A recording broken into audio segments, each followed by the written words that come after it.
Hello and welcome to Byju's Exam Prep IAS. I welcome you all to today's session of the daily quiz. I hope all of you are doing absolutely fine.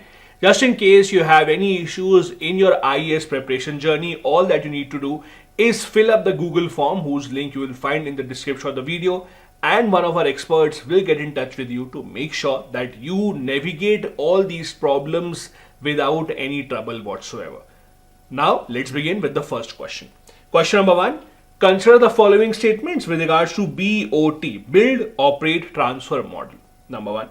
A private company or a consortium agrees with the government to invest in a public infrastructure project. The company then secures their own financing to construct the project. Second, the government then operates, maintains and manages the facility for an agreed period and transfers the income to the private company. And third, after the concessionary period, the company transfers ownership and operation of the facility to the government or relevant state authorities. How many of these given statements are correct? Now, BOT is one of the most used models to build public infrastructure anywhere in the world, including in India. Under this model, the government does not want to spend its own money, so they ask the private sector enterprise to bring their own money. So, first statement is correct, they build it. Second is wrong. It is operated by the private company itself. So government does not operate it. The private company that has built the project, they are the ones who will operate it. And after that, after an agreed period of time when they have earned enough money and profit, ownership and the management of it will get transferred to the government. So third is also right. First and third are correct. The answer here is B. Second is wrong because, as I said, government does not operate it. Build and operate, these two parts are to be done by the private sector. Transfer then will be done to the government, after which the government decides whether they have to take the toll further or not. The reason why we're discussing this is that Shri Nitin Gadkari says that they are committed to revive this model to make investment friendly in India to build more public infrastructure. Question number two. How many of the following nations share their land boundary or land border with Iran? Turkey, Turkmenistan, Syria and Kuwait. Now, it's an interesting question, and it's because of the fact of the recent developments between Iran and Pakistan. As you know, Iran launched certain missiles in Pakistan. Pakistan has also retaliated. That is why it's important for us to understand that part of the world. If you look at the map of Iran, Turkey and Turkmenistan are the two that share a border with Iran. Syria does not, it's far away. Kuwait also does not. Many people would think that Kuwait does share a border, but it's very little of the border. I'll show you a photo as well. Out of the four rather, only the first two share a border with Iran. As you can see, Pakistan and Iran are engaging in an armed conflict. Does not augur well for the peace of this region. Look at this map of Iran. So this is Kuwait. As you can see, Kuwait shares a border with Iraq but not Iran. Syria also does not share a border with Iran. Turkey does, Turkmenistan does, then there is Armenia, Azerbaijan, Afghanistan, Pakistan, etc. Next, question number three. Consider the following statements with regards to FCRA, Foreign Contribution Regulation Act. Number one. It was enacted during the Bangladesh War in 1971 amid apprehensions that foreign powers were interfering in India's affairs by pumping money into the country through independent organizations. Second, the FCRA registration is valid for 3 years and the NGOs are expected to apply for renewal within 6 months of the date of expiry of registration. Third, once the registration of an NGO is cancelled, it is not eligible for re-registration for 5 years. How many of these given statements are correct? Now, the reason is that the Home Ministry has cancelled the FCRA registration for a few well-known NGOs, which is why it is in the news. Let's look at these statements. First statement is wrong. It was enacted in 1976 at the time of the emergency. So when India was undergoing an emergency, the government had a reason to believe that the foreign powers are interfering in India through foreign capital. That is why FCRA came into being. Second is also wrong. It is valid for 5 years and not 3 years. So once your NGO gets this license to take donations from outside India, the license is valid for 5 years. Third is also wrong. If your registration is cancelled, you cannot reapply for 3 years. So you have a waiting period of 3 years to then reapply. All these given statements are wrong. The answer here has to be D. None of the above are correct. As you can see here, the Government of India recently cancelled the FCI license for Center for Policy Research, a well-known think tank, a well-known NGO. Next, question number 4. Consider the following statements with regards to Food Corporation of India.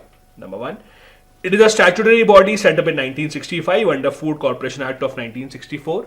Second, it coordinates its functions through a countrywide network of offices with headquarters in New Delhi with 5 zonal offices. And number 3, it delivers food grains to state government, state agencies from its base depots for distribution by the latter through fair price shops.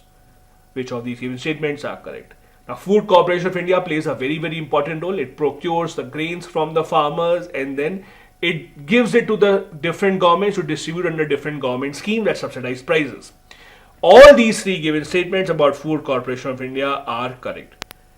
As you would have seen, a lot of times there are news stories about Food Corporation of India not having enough storage, food grains going to waste because of rains and other weather conditions. Food Corporation of India, however, is the backbone of this entire subsidized food delivery system in India. All these 3 given statements are correct. The answer here has to be C. There is a news in today's Indian Express newspaper which says that the wheat stocks are still above the buffer level but are at a 7-year low.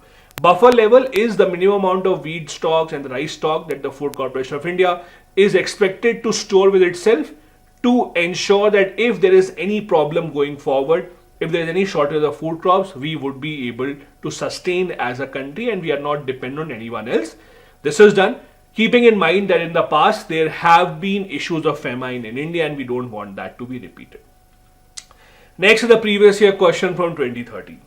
Disguised unemployment generally means what? Number 1, large number of people remain unemployed. Alternative employment is not available. Marginal productivity of labor is 0. Productivity of workers is low. Which of these best defines disguised unemployment? The correct answer here is C. Marginal productivity of the labor is 0. Let's take a simple example. For example, there are 10 people working on a farm. There are 10 farmers who are doing a specific job. If you take out 4 of them and only remaining 6 work, even then their productivity will be the same. Means even the 6 farmers will do the exact same job in exact same number of hours as the 10 were doing. That means these 4 were suffering from disguised unemployment. On paper, they had a job, but they were just taking away wages from the others. They were not really contributing to the productivity. That means marginal productivity of labor is 0. This is disguised unemployment, that is C. Next, we have a fact of the day, and today I want to discuss the major findings of the ASSER report, Annual Status of Education report. Now, as you know, this is one of the most important parameters of education released by the Pratham NGO. Although it's not a government body, but it is taken very, very, very seriously. The headlines is, most rural kids from 14 to 18 years of age can't do class 3 maths and over 25% can't even read. This is again a very, very harrowing figure because this does not augur well for the education system in India, especially in the rural sector. The report also says the division between male and female also is extremely stark. Boys get to spend much more time in the school as compared to girls. This also is something that we have to look into. The ASSER report, as I said, is not a government publication. It's published by the Pratham NGO. It is specially focused on children in rural India, their school enrollment, their learning level, etc. It has been conducted every year since the year 2005 and it is taken extremely seriously by not just the education sector in the private sector but also the government entities as well. These are the highlights of this year's report. Percentage of youth not enrolled is 3.9% for 14 years and 32.6% for 18 years old who are not enrolled in education institution. 86.8% of 14 to 18 years old are enrolled in some higher education institution or the other. Also, most of the young children in this age group are enrolled in arts and humanities. In class 11th or higher, more than half are enrolled in arts and humanities. After that, there is STEM and then there is commerce. All this is extremely important data that can be quoted if there is a related question in the mains examination. This brings us to the end of today's session. Thank you so much for watching. Have a good day ahead. Bye-bye. Jai Hind.